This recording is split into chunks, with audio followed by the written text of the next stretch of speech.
L'année qui s'achève a été une nouvelle année de souffrance en Terre Sainte, en raison de la persistance de la pandémie et du manque de pèlerins. Mais elle a aussi été une année d'espoir et d'événements à retenir. Nous les parcourons ensemble.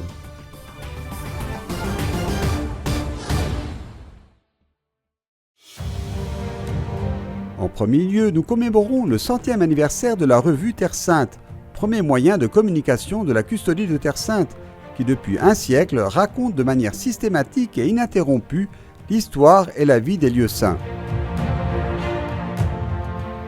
100 ans, c'est toujours un grand moment. Lorsqu'il s'agit de personnes, c'est un résultat exceptionnel. Lorsqu'il s'agit d'institutions, c'est un résultat important.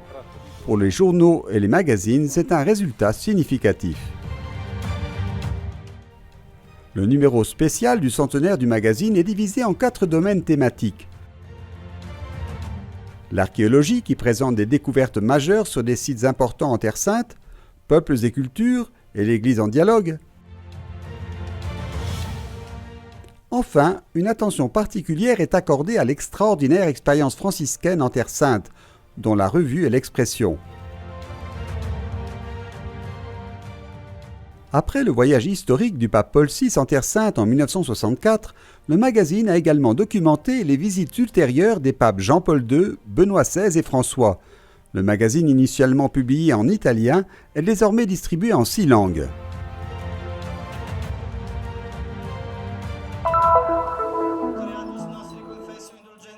Passons de cet anniversaire historique au monde d'aujourd'hui. 2021, en Terre Sainte aussi, a été une année riche en événements et en défis, comme ceux de la Semaine Sainte à Jérusalem. De Bethphagée au Sépulcre, le dimanche des Rameaux à Jérusalem. Après l'arrêt en 2020, la procession des Palmes revient. C'est l'un des événements les plus attendus et les plus joyeux du début de la Semaine Sainte. La procession qui descend le mont des Oliviers dans l'après-midi du dimanche des Rameaux, en parcourant l'entrée de Jésus à Jérusalem, revient après l'arrêt de 2020 causé par l'urgence Covid.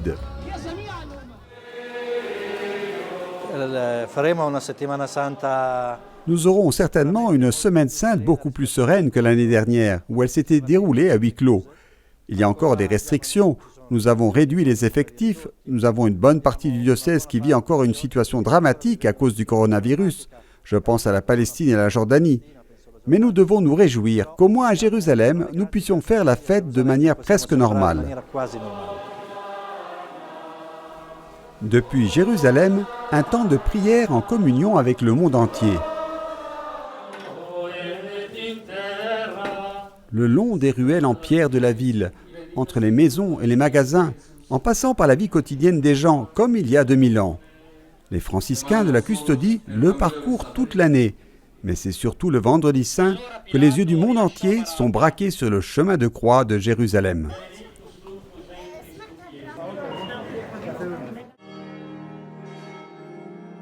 N'ayez pas peur, je sais que vous cherchez Jésus le crucifié. Il n'est pas là, il est ressuscité comme il l'a dit. Venez voir le lieu où il avait été déposé. L'événement relaté dans les évangiles s'est produit à cet endroit précis où se trouve aujourd'hui la basilique du Saint-Sépulcre à Jérusalem. 2021 est aussi l'année de l'espoir dans le retour des pèlerins.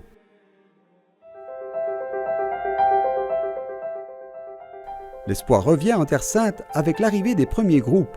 Après un grand effort de la part du ministère de la Santé et du ministère du Tourisme d'Israël, les lieux saints commencent à rayonner à nouveau de la présence des pèlerins. Après les premiers groupes organisés par le ministère du Tourisme à la fin du mois de juin, le premier groupe de Naples en Italie dirigé par les franciscains. Le nouveau ministre général de l'Ordre des Frères mineurs, lui aussi en pèlerinage en Terre Sainte. Je voulais être ici le plus tôt possible pour présenter, surtout au Calvaire, à la Résurrection et aux autres lieux, Bethléem et Nazareth, la prière pour tout l'ordre et pour le début de mon service. Ce furent 5 jours de visites intenses des différentes réalités de la mission franciscaine en Terre Sainte, des sanctuaires de la Rédemption, aux écoles, aux différentes œuvres de la custodie et aux chrétiens locaux.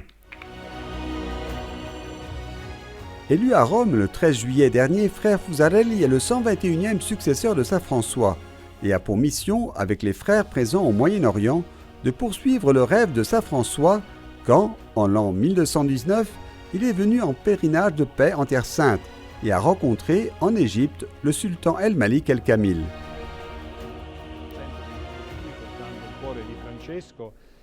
Je sens que je viens ici en portant le cœur de François, en portant cette flamme, ce feu qui s'est allumé en François pendant sa conversion, pendant sa vie, et qui est ensuite resté toujours allumé pendant ces 800 ans. Aujourd'hui, nous reprenons ce flambeau, même si nous sommes un peu fatigués et las. Je suis certain et je sens que le feu, la flamme du charisme de François est continuellement ravivée. Les règles relatives au voyage en période de pandémie diffèrent d'un pays à l'autre et continuent de changer jusqu'au dernier jour de l'année.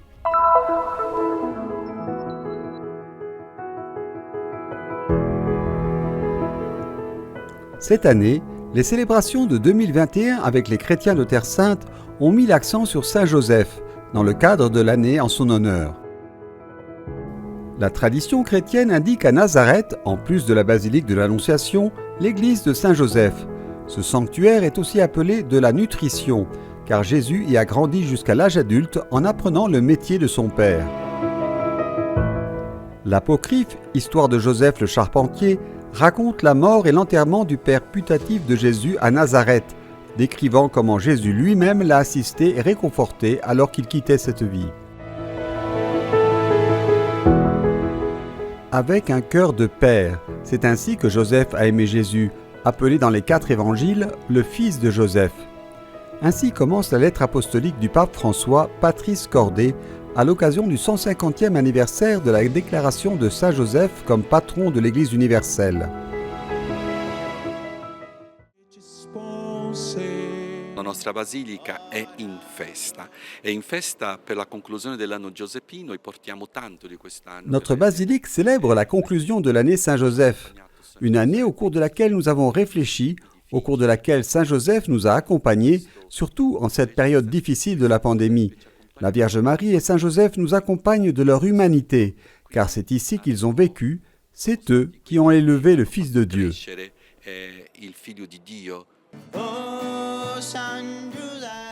Les cérémonies de la fin de l'année consacrées à Saint-Joseph se sont ouvertes mardi 7 décembre dans l'église qui lui est dédiée par la récitation du chapelet de Saint-Joseph.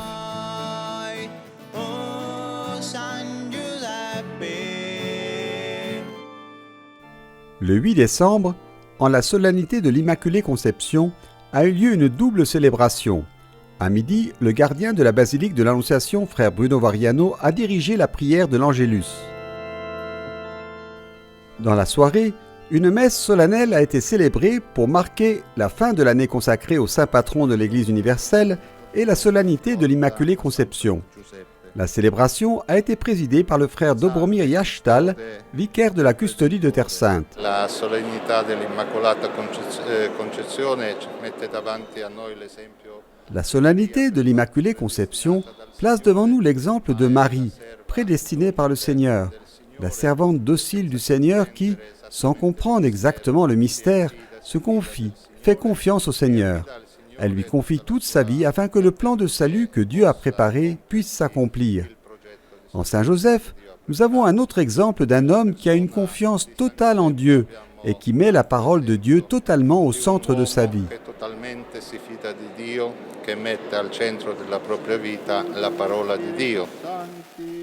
À la fin de la messe, la bénédiction avec l'icône du patron de l'Église universelle.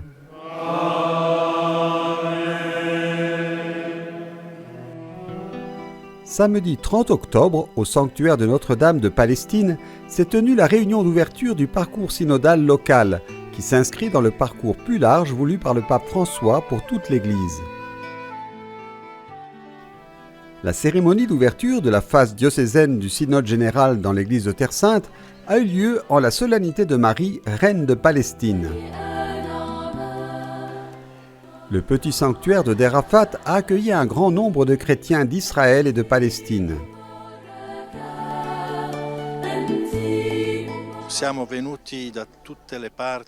Nous sommes venus de toutes les parties du diocèse, et ce mouvement physique doit devenir un pèlerinage personnel et communautaire sur les traces des 2 disciples d'Emmaüs. Nous sommes accablés par tant de problèmes, frustrés comme les 2 disciples, mais la rencontre avec le Seigneur change la perspective de notre vie. Père David Neuhaus a rappelé la dernière expérience synodale en Terre Sainte. Nous l'avons fait, dans les années 90, de 1991 à 1995, une phase préliminaire, de 1995 à 2000, un fantastique voyage synodal ensemble. Il a fallu 9 ans de préparation. Maintenant, nous voulons renouveler cet esprit, nous voulons creuser et redécouvrir cet esprit qui a été allumé.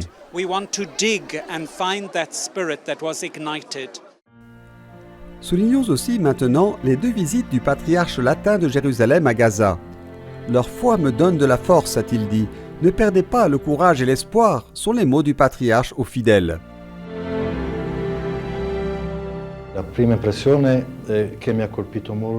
Ma première impression, ce qui m'a beaucoup frappé, c'est quand pratiquement tout le monde m'a dit qu'il ne fallait pas seulement penser aux destructions matérielles, mais aussi aux conséquences sur les personnes. Quand ils m'ont dit que nous sommes des personnes, nous sommes des êtres humains, et pas seulement des nombres de blessés, de morts, de vivants ou de survivants, ou un budget pour des projets de reconstruction. Cela m'a beaucoup frappé.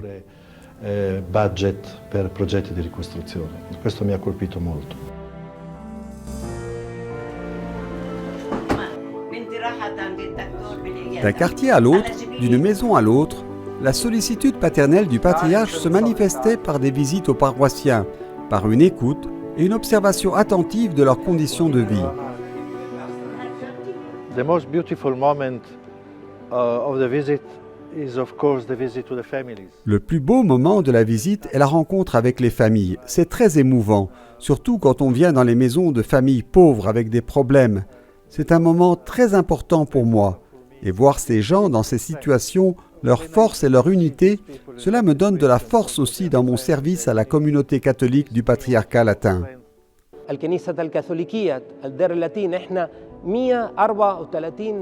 En tant qu'Église catholique latine, nous avons 134 fidèles, mais aussi plusieurs œuvres ouvertes à tous. 3 écoles, l'école du patriarcat latin et l'école de la Sainte Famille et celle des Sœurs du Rosaire. Un centre de formation et d'éducation des jeunes, des hôpitaux, Caritas. Les Sœurs de Mère Teresa s'occupent des enfants et des personnes âgées ayant des besoins spéciaux. Il existe également un projet pour les enfants papillons dans la bande de Gaza. Ce sont des enfants avec une maladie de peau due à la guerre.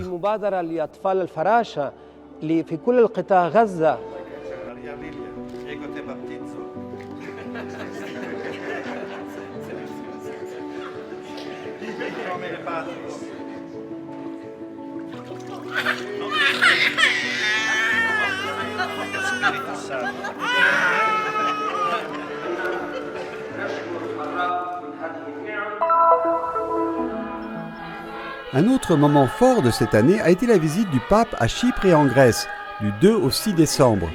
L'île de Barnabé, Paul et Lazare a été décrite par le pape comme la perle de la Méditerranée. Le pape François est revenu de son voyage apostolique à Chypre et en Grèce, emportant avec lui les visages des personnes qu'il a rencontrées et les gestes de fraternité et de proximité. Lors de l'Angélus de l'Immaculée Conception, il a exprimé sa gratitude pour ce qu'il avait vécu, mais a également renouvelé l'appel à regarder dans les yeux les personnes rejetées que nous rencontrons et à grandir ensemble dans le cœur de notre mère, l'Église. Chypre est une perle de la Méditerranée, une perle d'une rare beauté, qui porte pourtant l'empreinte des barbelés, la douleur d'un mur qui la divise. À Chypre, je me suis senti comme en famille. Un voyage au bilan positif, comme il ressort des propos de certaines autorités religieuses de Terre Sainte qui ont accompagné de près le Saint-Père. La valutazione direi che veramente si può dire a qualificare è molto positivo. Je dirais que le bilan est très positif. Il nous a apporté une bénédiction, mais sa présence nous a aussi assuré que nous ne sommes pas seuls. Il nous a assuré du chemin que nous devons parcourir avec tous. Il nous a fait sentir à tous qu'il est proche, que l'Église est au milieu de nous. C'est ce que le pape nous a apporté, et l'Église témoigne de cet amour, de cette paix. e quello l'ha portato il Papa. È la Chiesa che testimonia questo amore, questa pace. È come se ci avesse dato per usare un'espressione. C'est comme si le pape nous avait donné, pour utiliser une expression très courante aujourd'hui, une troisième dose d'enthousiasme pour cette petite église ici à Chypre. Il a parlé au cœur de la communauté catholique. Il a rencontré l'église orthodoxe avec laquelle nous avons de bonnes relations et il a rappelé à tous le drame des migrants. La visita è stata molto significativa proprio nel nome di San Barnaba, questo santo che nel nome stesso porta l'esortazione et la consolazione. Cette visite a été très significative. Au nom de Saint Barnabé, ce saint qui, dans son nom même, porte l'exhortation et la consolation, le pape est venu encourager, exhorter et consoler. Aussi bien la petite communauté catholique locale que la communauté grecque orthodoxe, les travailleurs migrants qui constituent la majorité de notre communauté catholique ici, et aussi les réfugiés. Il était donc très agréable, dans les différents moments et rencontres, de suivre ce fil rouge de consolation et d'encouragement. Filo rosso di consolazione e di incoraggiamento. Des moments forts et inoubliables ont également été vécus par les autorités religieuses de Terre Sainte lors de leur rencontre avec les migrants qui n'ont pas pu voir le Saint-Père. Malgré un emploi du temps chargé, le pape François a également trouvé le temps d'enregistrer un message de Noël pour les jeunes de Terre Sainte. Une idée de notre journaliste Georges Jaraizet, réalisée grâce au frère Francesco Patton, custode de Terre Sainte. Beh, devo dire che è stato abbastanza semplice perché Papa Francesco è un gran comunicatore, quindi Je dois dire que cela a été assez simple, car le pape François est un grand communicateur. Il m'a donc simplement demandé s'il pouvait utiliser sa langue maternelle, qui est l'espagnol. Il s'est assis un moment avant que je commence à enregistrer et il a ensuite formulé ce message, que j'ai trouvé très beau, d'encouragement pour les jeunes de Terre Sainte et en particulier pour les jeunes de Bethléem, les invitant à ne pas baisser les yeux, mais à regarder l'horizon, la capacité de rêver et d'imiter l'exemple de la Sainte Famille, et donc à faire leur le message de l'espérance. J'ai simplement dû maintenir le smartphone en place pour qu'il ne bouge pas trop. Quindi di far proprio, diciamo, ecco, il messaggio della speranza. E io avevo semplicemente da tener fermo lo smartphone in modo tale che l'immagine non venisse troppo mossa. Lorsqu'on lui demande ce que signifie le fait d'avoir un enregistrement avec le pape dans son curriculum, le custode répond avec un sourire. L'importante è che il messaggio del Santo Padre arrivi al cuore dei nostri giovani. L'important est que le message du Saint-Père atteigne le cœur de nos jeunes à Bethléem et qu'en écoutant ce message, ils se sentent encouragés à continuer à être des chrétiens de Terre Sainte et que les jeunes de Terre Sainte, en écoutant ce message, comprennent combien leur présence ici est importante pour toute l'Église et comment toute l'Église, d'une certaine manière, les soutient et les accompagne à travers la proximité du Saint-Père. Come dire, che in qualche modo li sostiene, li accompagna attraverso la vicinanza del Santo Padre. Il est bien connu que le pape François est le pape des surprises. À son arrivée à Rome, au retour de son voyage apostolique, le pape a voulu ramener à la maison le frère Eduardo, qui avait été son interprète pendant la visite de 5 jours à Chypre et en Grèce. En arrivant au couvent de Terre Sainte, le pape a tenu à saluer la communauté franciscaine et à remercier une nouvelle fois son interprète pour ses services.